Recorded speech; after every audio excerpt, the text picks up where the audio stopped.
You're either first or last, they tell me. Well, yesterday I decided to be last.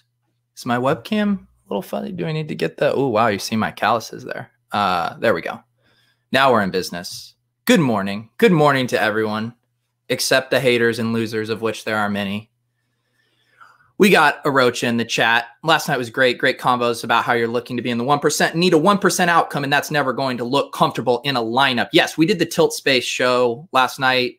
Mike Leone, Joe Holka, and I, we went for like 2.5 hours because we decided we wanted to record during the Sunday Night Football hammer. And yeah, it got pretty tilty. You know, we were having conversations with the chat, or I should say we were battling with the chat. They were calling us a fish for playing Derrick Henry at 0.1% ownership in one of our juke lineups. Because, man, DFS is so easy to review after the games. Of course Derrick Henry was a fish play. Forget the fact that he was 0.1% owned and still had 18 points. But yes, that's how we do things around here.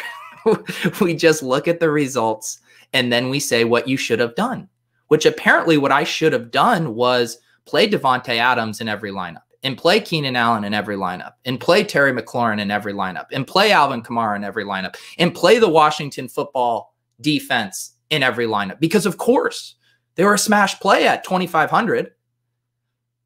But yet I sat here last week and I said I need to get better about not just jamming cheap defenses if they are going to be very chalky. I did have a lineup that had the Washington football team defense, but it was a pretty contrarian lineup around it. Some of my chalkier builds, I ended up getting up to the Chargers defense because I wanted to make a conscious effort. That was something I said, that was a leak in my game I wanted to get better at. So just because the Washington defense goes off this week doesn't mean I'm changing my process. This is one of those weeks where the chalk hit in a big way, and those are always going to be bad weeks for me, how I play. And I still had pieces of the right plays. I had the Davante Adams, Jamal Williams in my Watson double stack that we'll take a look at here. But it was one of those weeks where you really needed every piece to be right. The game stacks weren't overcoming kind of the chalk optimal builds. That just like wasn't happening. I saw lots of tweets yesterday about how cash lineups were finishing higher than GPP lineups. And considering one of my spies finished with 92.88 points, I would say that's correct. That's correct, considering I've seen cash builds that had well over 200 points. That's what we're trying to do here. If the chalk is smashing that hard, if the optimal, I remember it was last week or last year, there was a week where the blitz optimal won the spy. I think like 10 people had it in a train. It's probably like week 5 or week 6 last year when the blitz optimal just absolutely went nuclear. Shout out to Derek Carty, by the way. Crushing it on the blitz. He had a tweet this morning, pulling up his big hits and his fades, having a really nice year. I love using Carty's projections as a baseline for all the decisions I'm making. So yes, the blitz, the Opto Bros, they had a good week. They had a good week. The contrarian GPP players, we took it on the chin, and that's what we're going to do here. Yeah, last year's Chalkitis Pete would have crushed yesterday. He would have, man. He would have just been jamming it. Team play the best plays. They won. This is an ongoing battle. Play the best plays won yesterday. It won the week before too. They're having a nice little stretch here. Team play the best plays. Let's see. How is the EM Dupe Osmo game going? I believe EM Dupe is now up. He's up 10,000, I think, after they did 3 Thunderdomes, an NFL, an MMA, and a PGA. And then they have 3 more on tap this week. So Yeah, it'll be interesting to see. Yeah, cash threshold was like 180 this week. Yeah, neither of my SPY lineups cleared 180. Let's take a look at these. I honestly haven't. Last night on the Tilt Space, we were reviewing our lineup that we had in the luxury box and our 3 lineups in the juke. I haven't like thought about my lineups in the SPY. I stopped sweating them very early on yesterday. I knew I was toast. So this is going to be me looking at these with a fresh perspective. So, so yes, this is a 5,555 person contest. We finished in 5,494th. Very nice. Very nice lineup.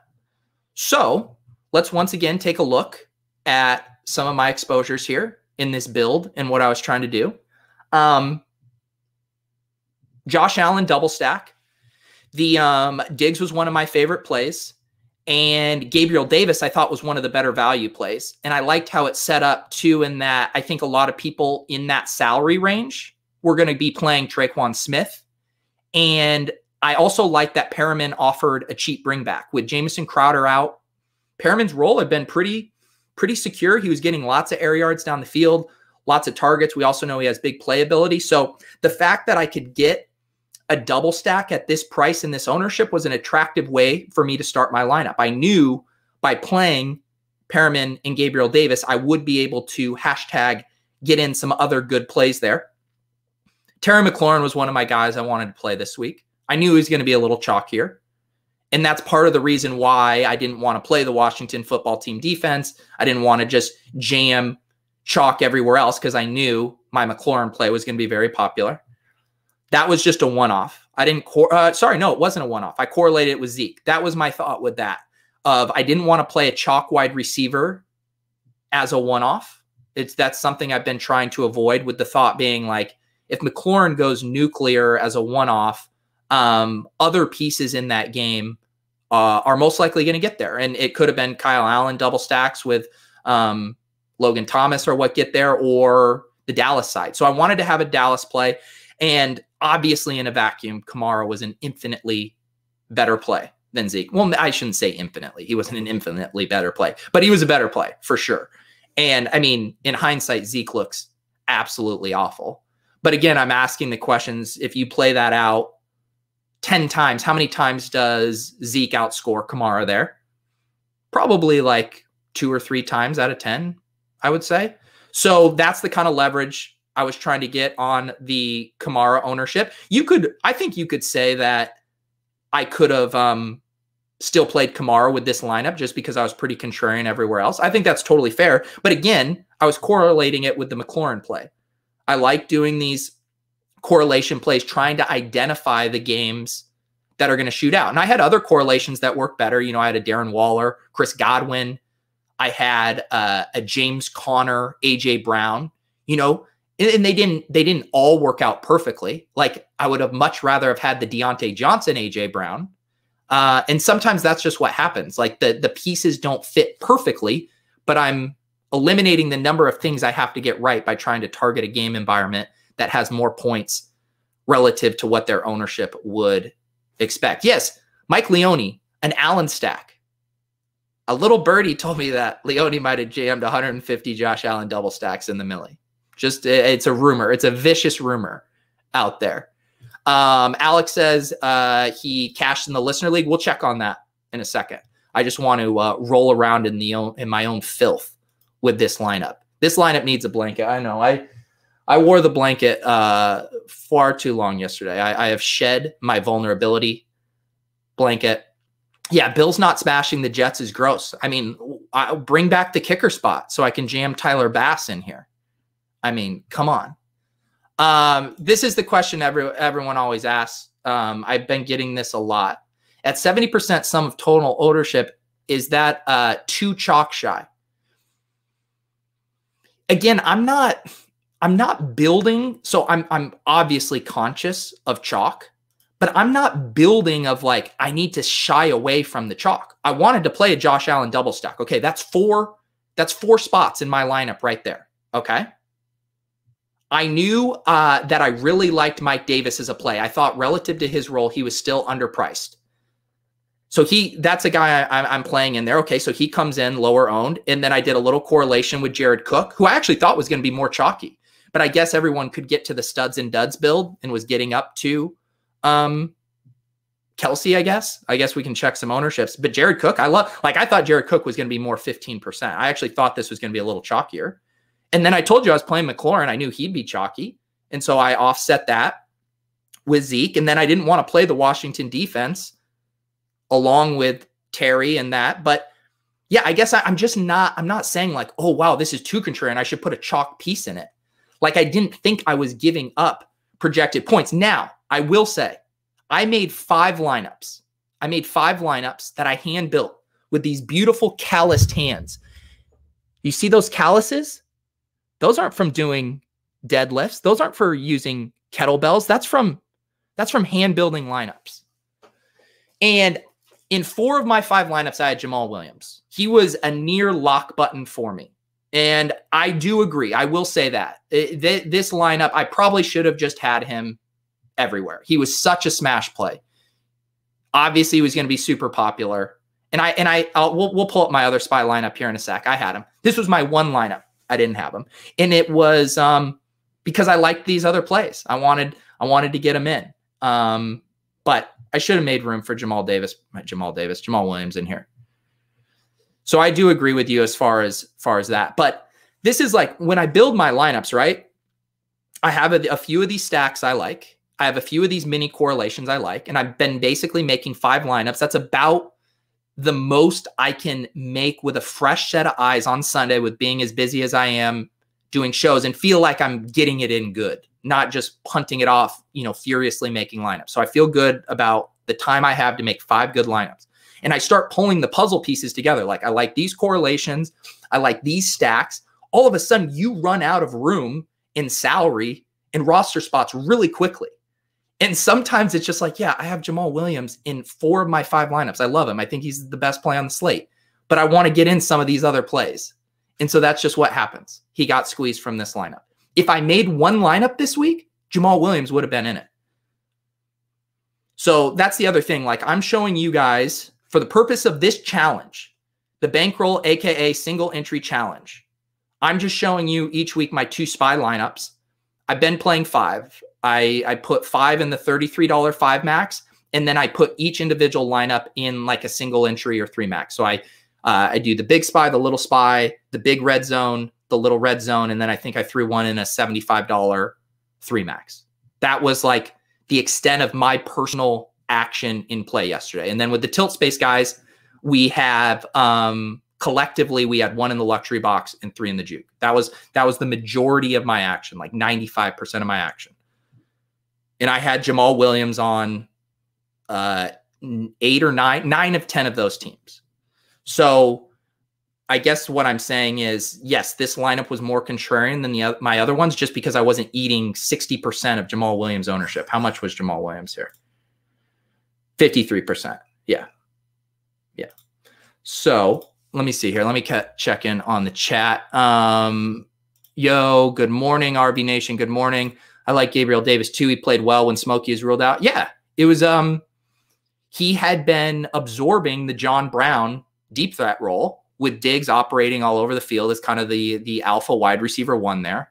And, you're hoping to capture one of those outlier games. You're trying to capture the Tyler Lockett game from last night. Like if you double stack Tyler Lockett and DK Metcalf, that was expensive, but you're still happy with the overall output you got from those 2 positions because Lockett went for over 50.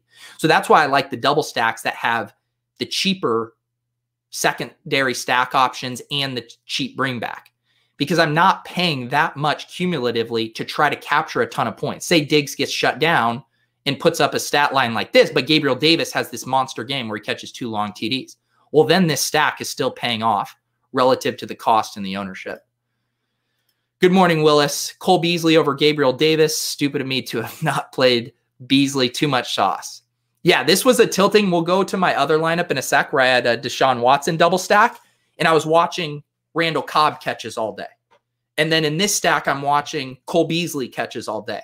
That's just the kind of day it was. When you have the double stack, you're trying to put your chips to cover the entire roulette board, And then the zero comes up, the green zero. The dealer takes all the chips. That was yesterday. Do we have a leak wanting to play some unproven players like Gabe Davis over proven players like Beasley? I don't, those narratives, I kind of understand where you're coming from, but to me, it's not about proven, it's about opportunity. And Gabriel Davis has shown he can step in and produce when John Brown is out, because he's going to see a volume uptick. And it's not like Josh Allen has been scared to throw to Gabriel Davis. I think in general, the decisions I'm making, so like if I'm thinking in my secondary stack, Brandon Cooks or Randall Cobb, or I'm thinking Gabriel Davis or Cole Beasley, I'm just looking at ceilings, right? You know, you could probably say each week that, you know, Beasley and Cobb are going to have a higher floor than those other guys. But again, I'm trying to get first in this tournament. So like a Beasley play low or raises my ceiling. But as my friend Adam Levitan would say, it's kind of a triple condom play, right? Like I'm just trying to have a better lineup so I can come on this stream and be like, see guys, I got some more points. I still finished outside of the money, but look at me. I got more points. Aren't I good at DFS? No, I don't care. I'm just swinging. I'm swinging for the fences. And I think Gabriel Davis had that ceiling based on his role, based on his average depth of target, based on the Jets being bad. So yeah, I'm not going to overthink that too much. It's just like the tilt you're going to live with. Like it's like we've seen it even with the Cowboys. It's like you can double or triple stack the Cowboys and Noah Brown or Cedric Wilson is going to still catch passes. You know, that kind of stuff is just going to happen. Yeah, I think I even missed this. Gabe Davis was fine, got a TD called back on a fake penalty plus other end zone targets. Yeah. Let's see here. Chief said he was going all in on Allen and the blitz, literally 150 Allen Diggs lineups. That ceiling at sub 5% ownership is never a bad play. Yeah. I think I've heard Silva say this too, where he's just like every week you want an Allen Diggs lineup. That's generally kind of how I feel. And again, it was such a great tournament week with ownership relatively condensed in a few spots and then no games catching a ton that you really could kind of play whoever you wanted. Let's see here.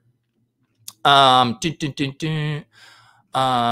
still having this. Okay, yeah, I guess I agree about proven players and stuff in PPR though. Does Beasley have a lower ceiling?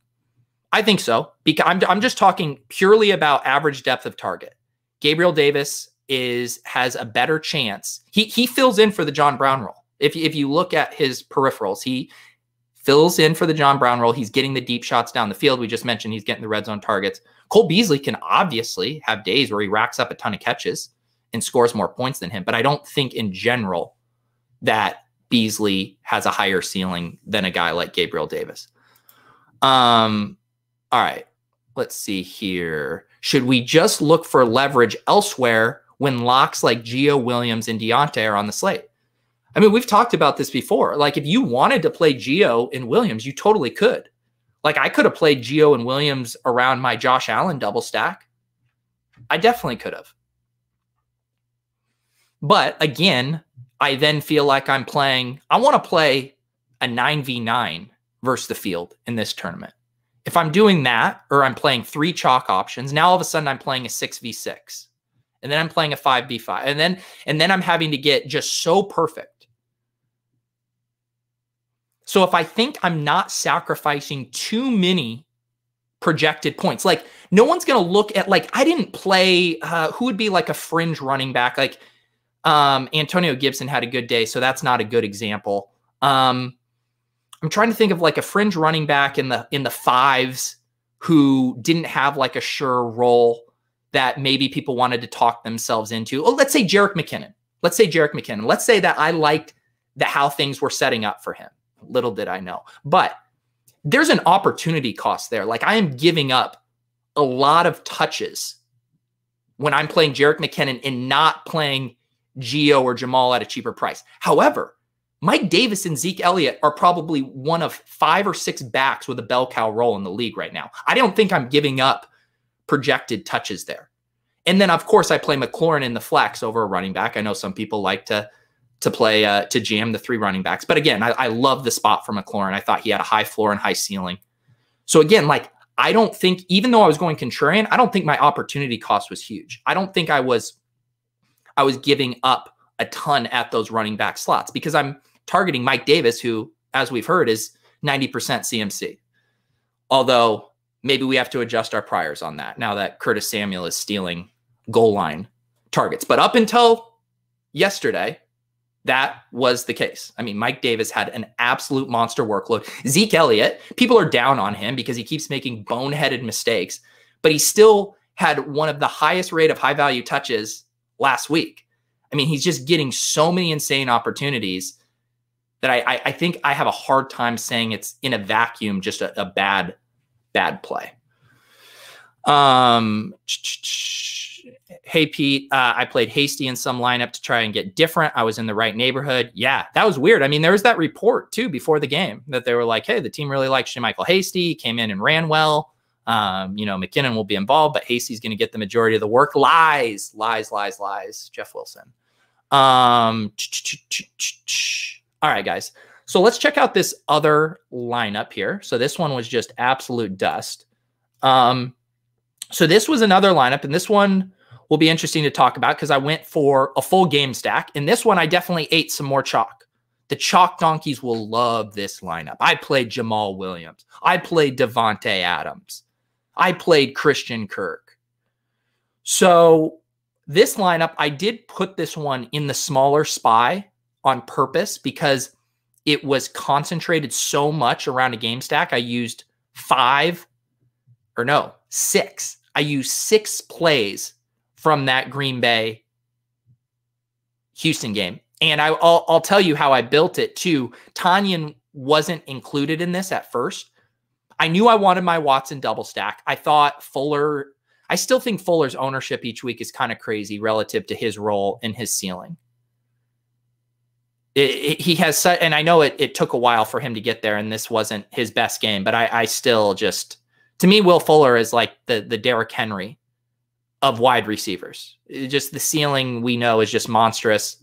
And in these game environments, at home against the Packers in the highest over-under game of the week, or with the highest total of the week, I mean, I love getting Fuller there. And then I knew, obviously, if I'm playing this Watson double stack, I'm going to play the 2 best plays on the Packers side, Jamal Williams and Adams.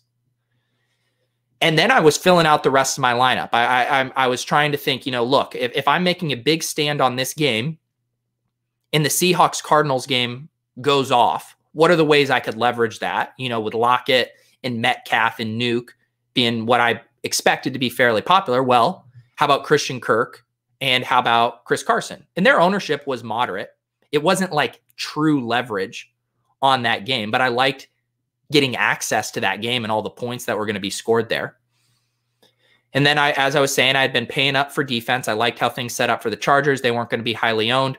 And then that left me with this kind of dead zone. How much salary did I have left here? I don't remember, but I could have gone down. I could have played, I think I could have played Hunter Henry as well. But at this point, I'm like, I already need this game to go absolutely nuclear for me to win this tournament.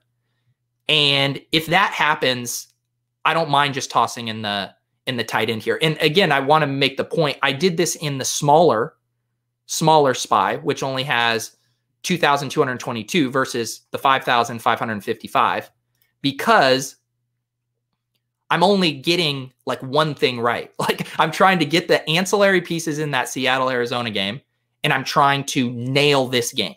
If this is the game last week, that was the Falcons-Vikings game. It was close, right? Like the Packers, other than Tanyan, did their job. And Watson just had a frustrating game. And like I said, lots of Cobb, lots of 3-and-outs for Watson. And even then, like he still kind of gets there, right? 27.16 points. And that was an incredibly frustrating game to watch. But you'll see here, this lineup was definitely chalkier than my other one, and making a big bet on a game. You know, my thought was a lot of people are going to play Adams. A lot of people are going to play Jamal Williams. How can I play this in a smart way that still gives me access to getting first in a tournament?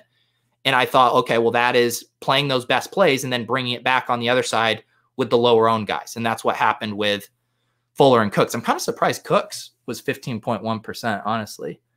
I was debating Fells Glad I didn't do that. Fells had a 0. I think he had a 0. Yeah.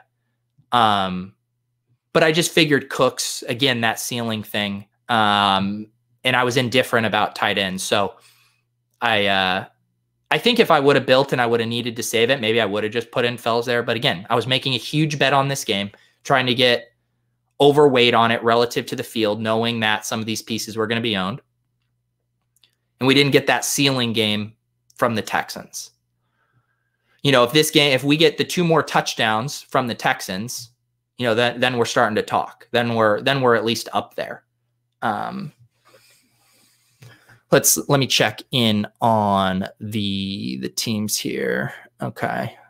Yeah, I mean, people were asking me about this, the 3 bringbacks. So part of it is I don't even think of like Jamal Williams as a bringback. He was such an incredible points per dollar play that had a ceiling, that was in one of the better game environments on the week. So I don't even like, he's a one-off play. Like I don't even view him as being like, in my thought process of constructing this, I don't even really consider him like a bringback of like, oh no, I have this. Like it didn't bother me. And again, like when we look at these lineups, like we saw CSU Ram 88 win the luxury box with a triple stack. We've seen Leone a few weeks back with a Houston triple stack win. Like I still do think in these smaller field tournaments, and that's why I specifically mentioned it, I didn't want this team in the 5-5-5-5 because then that's another huge chunk of entries I have to beat. But if I get the 1 game stack right, it's going to be so much easier for me to lap the field. That didn't happen this week. Like the one-off plays, the optimal plays all hit in a big way. So the game stack wasn't lapping those optimal one-off plays. That's just how it goes. That's just how it goes. But I don't have regrets about, I guess you would say, overstacking or onslaughting this game, especially at the ownership. All right, we got news. Odell tore his ACL. I knew he was getting an MRI this morning. Yeah, put in some bids for Rashard Higgins. I guess that's a bummer. Let's see here. What does Vincent say? I had a Watson stack with Fells and needed only 3 things to get right. It just didn't get there. I just keep slightly missing, and it's frustrating. But every week I'm happy with my lineup. Yeah, it's hard because like not only, you know, you have your stacks or your games you like, and then you have these secondary correlations, but sometimes they're just not in the right lineups, right? Like I had a James Conner or AJ Brown in one of my red zones, and that went great with AJ Brown popping off. I had some Waller and Godwin correlations that went off, but I didn't have those in this. You know, sometimes you get like one puzzle piece right, the big puzzle piece, and then you don't get the smaller puzzle pieces right, and then it just, you're losing. So it's, again, if you have time and you have the bankroll and you have good contest selection and you can take all your puzzle pieces and mix and match them, I guess what I'm describing is an MME player, right? You put in all the constraints and correlations and the plays you like, and then you let the optimizer do all the work for you. So you make sure you don't miss out on some of those combinations, like where you're right, but then you don't make money just because you didn't have the right pieces fit together. Sometimes you just have to live with that, or you learn how to use an optimizer. I'll shout out Jordan Cooper after he won his $50,000. He put out a video of how he did that. If you aren't a hand builder and you want to see how to use an optimizer and how to build groups, it's a very good video. It intrigued me. I don't think I have enough time on Sunday mornings to do it right.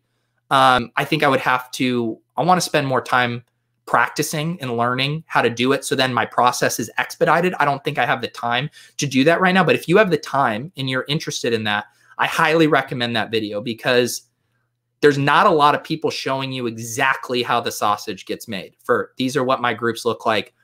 These are what my correlations look like. And obviously you end up having to make some of your own decisions on the games and the stacks and the players and the exposures, but just the tools and the framework of how to do it.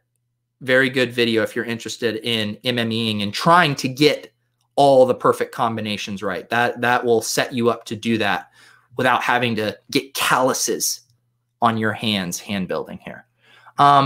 Let's check some of the winning lineups too, because I hadn't done that yet. I just want to see the kind of lineups that we're taking these down. I should also mention why I'm here. If you're watching on my channel, we started a Discord. My guy Siler, he started this Discord. It's called the Deposit Kingdom. We got channels in there for DFS. There's people talking sports betting. There's people in there. We got a channel for season-long stuff. And lots of like really good questions, like the kind of stuff we're talking about. And you've heard me talk about how talking with other people about my DFS process. You know, I learned so much from Brian Hooper, Brick 75, this past offseason, talking to him. I learned a lot talking with Leone and Holka each week. Like having that sounding board to bounce ideas off of is really important.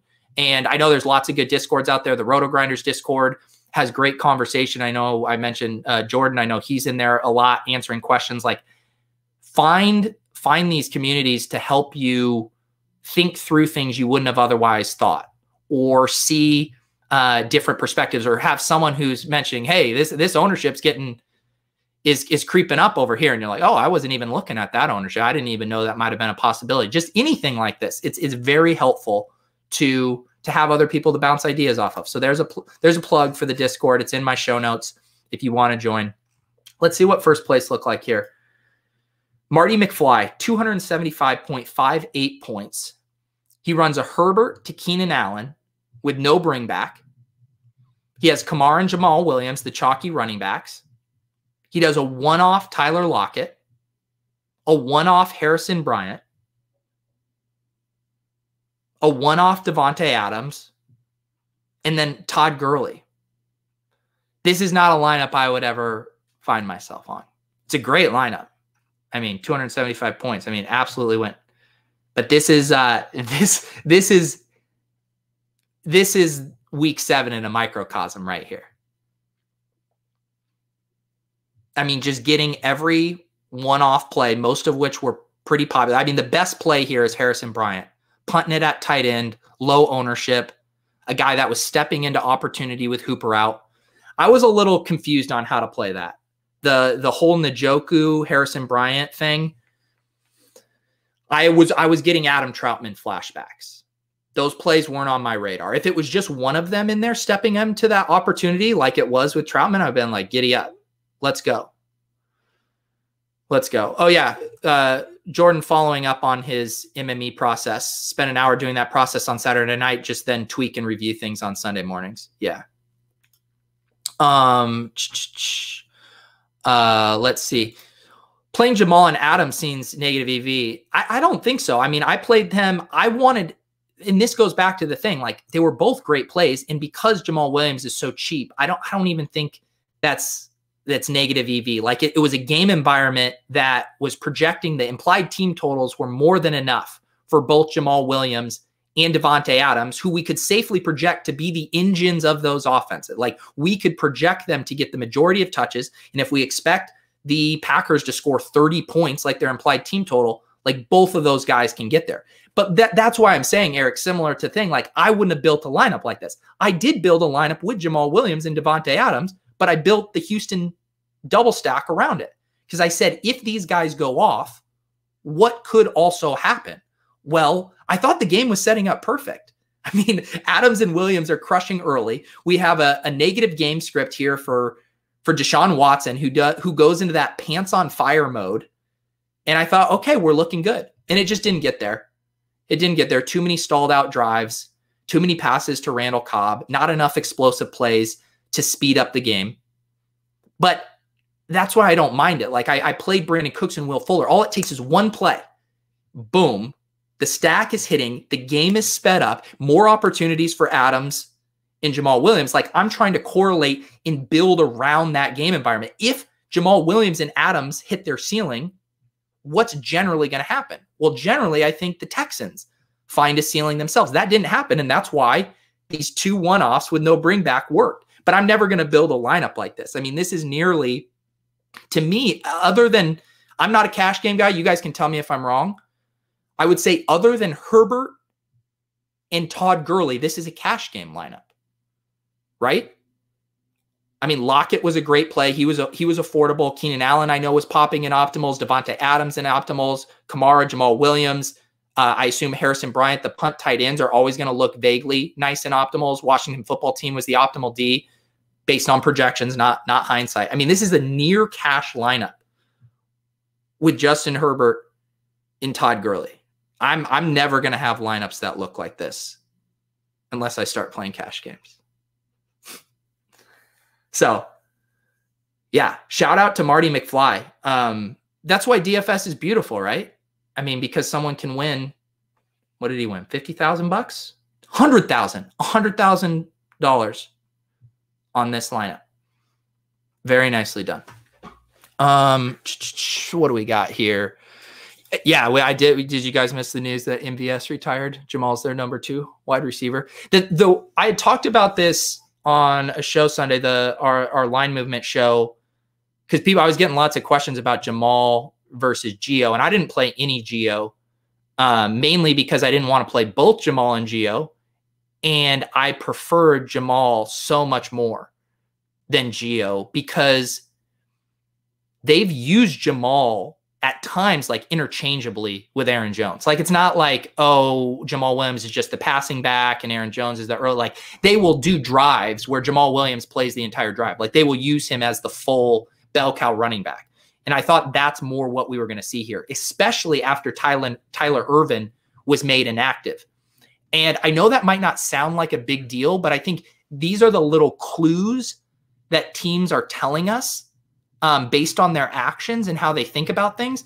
And to me, early in the season, if you look at the running back usage for Green Bay those first couple weeks, Tyler Ervin was mixing in. Like, it was a really gross 3- and 4-way split. Like, you were getting Aaron Jones, Jamal Williams, A.J. Dillon, and Tyler Ervin in that mix. And of course, Aaron Jones still went nuclear that 1 week because we know he's capable of it. But in general, they were really distributing touches around, which can make things very dicey for fantasy. So when Tyler Ervin, on a week where Aaron Jones isn't playing, is ruled out, all of a sudden I know Jamal Williams has zero competition for pass work and one of the best game environments. I know the team already trusts him.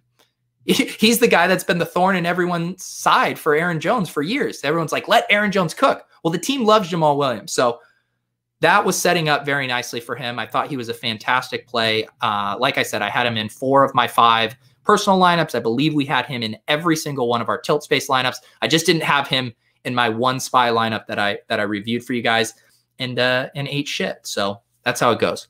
Jamal Williams was a very, very nice play. Yep. It was big for his ceiling and even Adams. Yeah, just even freeing up a few of those touches and putting them on other guys' plate can change projections there for sure.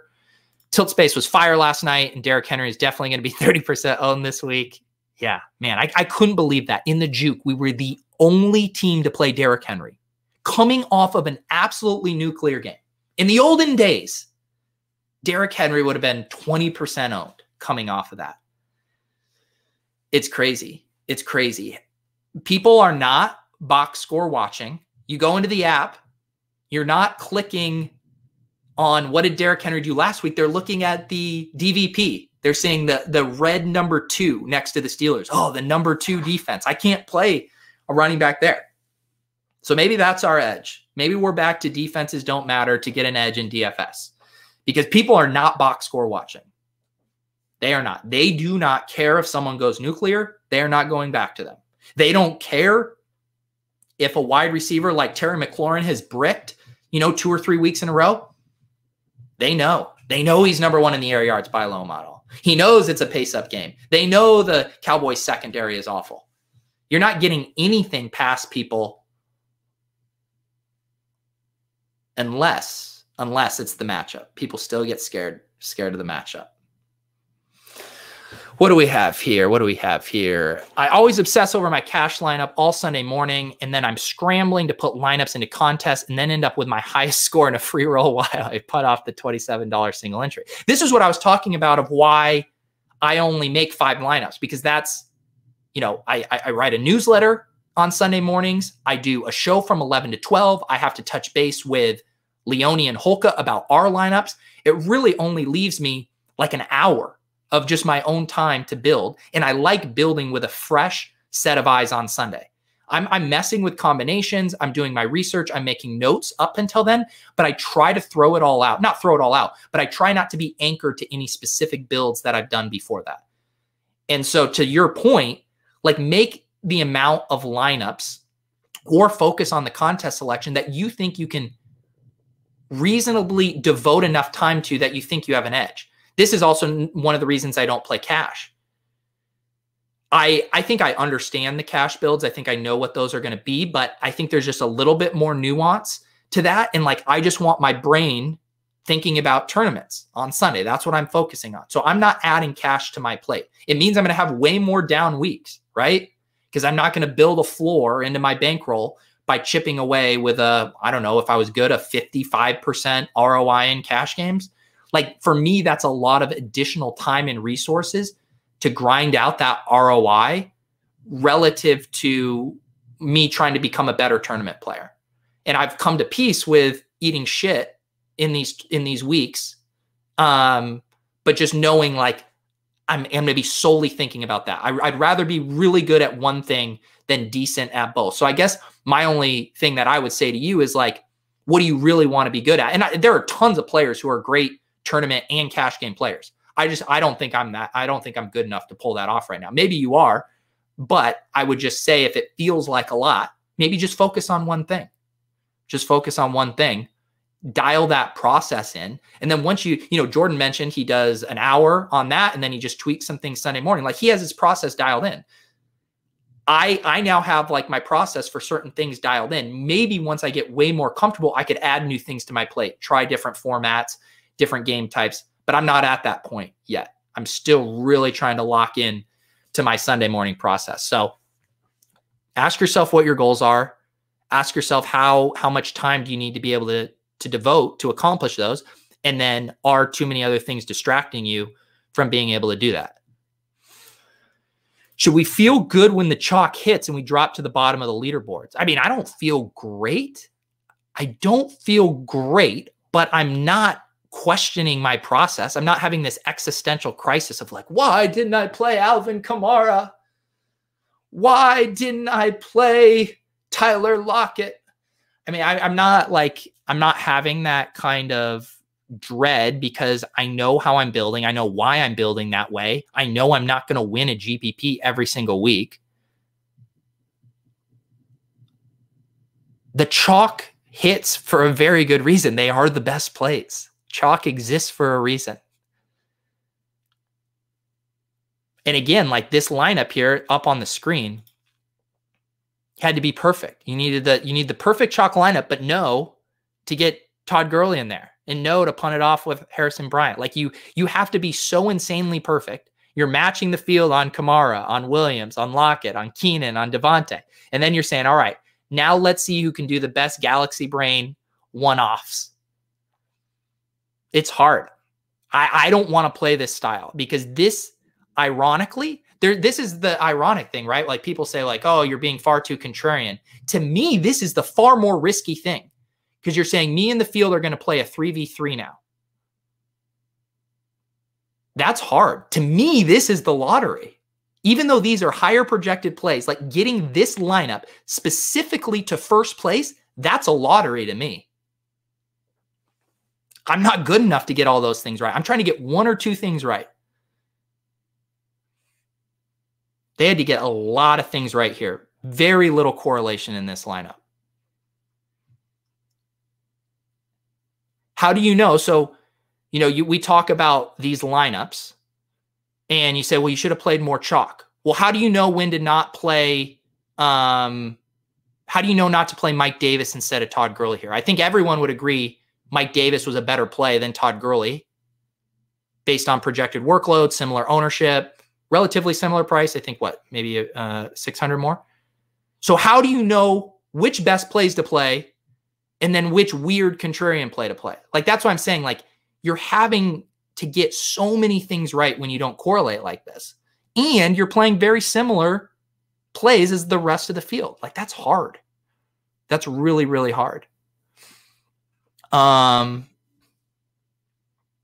See, I mean, I know, like, I could build a cash lineup. I know I could do that, but I'm saying I want the amount of time it would take me in the way that I want to do it right. I just don't want to devote my efforts to that. I just like having my brain focused on my GPPs, Jordan. Not all of us are all world DFS players like you. Not all of us are on the Draftkings player committee and can juggle MME and cash game builds. And again, it's also not that I don't think I could do it. I don't want to grind out that ROI. Like, I don't know. It just doesn't seem fun or intellectually interesting to me. That's just for me. It's just not for me. Yeah. So wise man once said, we'd rather eat shit than eat chalk. Ain't that true? I think that was it Nietzsche? I think it was Nietzsche who said that. I kind of feel like a chalk donkey for cash in this week. No, man, take your money and run. Take your money and run. Take your money and run. Take your money and run. Yeah, it just, I think you can, if you build really good lineups and you make one or two pivots, I bet you can cash a lot of weeks. I just think it's going to be harder to access the top 1% of these 20 of these. All right, let's see here. They feel more comfortable with the min cash, but aren't getting awarded correctly when 95% goes. Yeah. And again, like we talk about this, like you can go look at these prize structures. Like I like the SPY, but I mean, it's still wildly top heavy. I mean, look at this.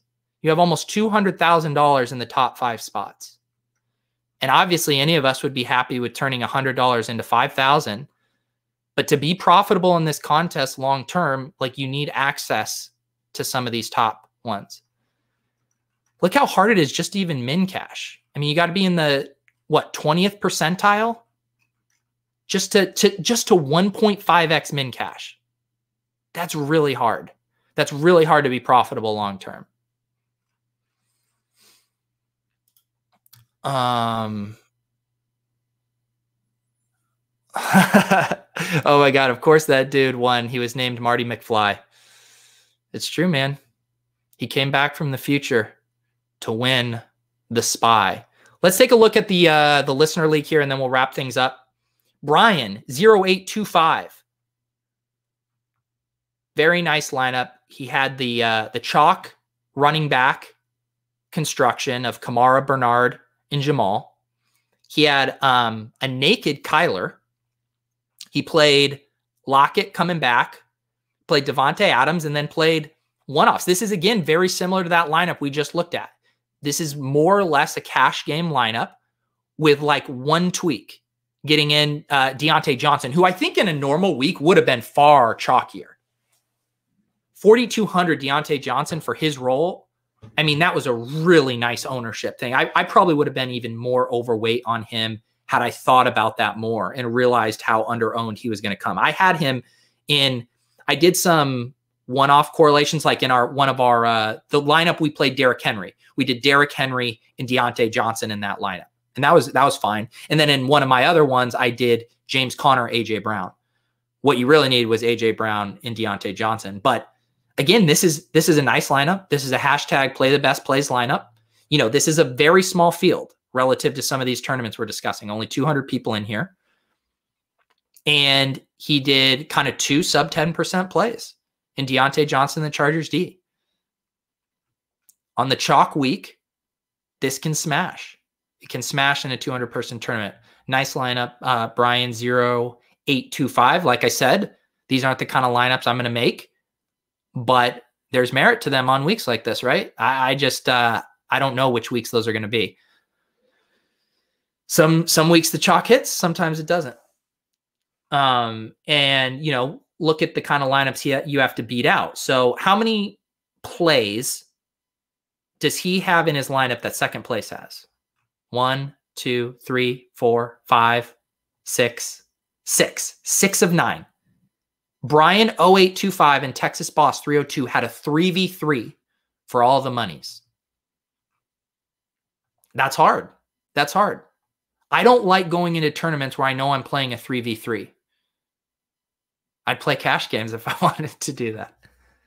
So again, I'm not taking anything away from these guys. It's just not how I'm going to build, because I just think you're threading the needle. In the same way that they probably think I'm going way too contrarian, I think they're making it much harder for themselves to normally get a top 1 or 2 finish in a contest this size, a top 10 finish in a bigger contest. Let's see here. Can you look at JK in KC? Is this in the listener league? We can take a look at this, and then we're going to wrap up here in a sec. There you are. You got 12th. But you had Kamara, Jamal, Lockett, McLaurin, Jones, Olsen. No, I like this lineup. So you did a premium stack, Kyler to Nuke. You brought it back with Lockett.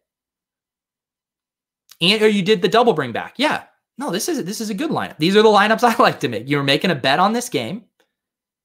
You knew Lockett and Nuke were going to be owned, but not over-owned. You toss in Greg Olsen there as a punt defense. It ended up being what? Ended up being Disley, but who knows? I know Cardi was higher in the blitz on Olsen.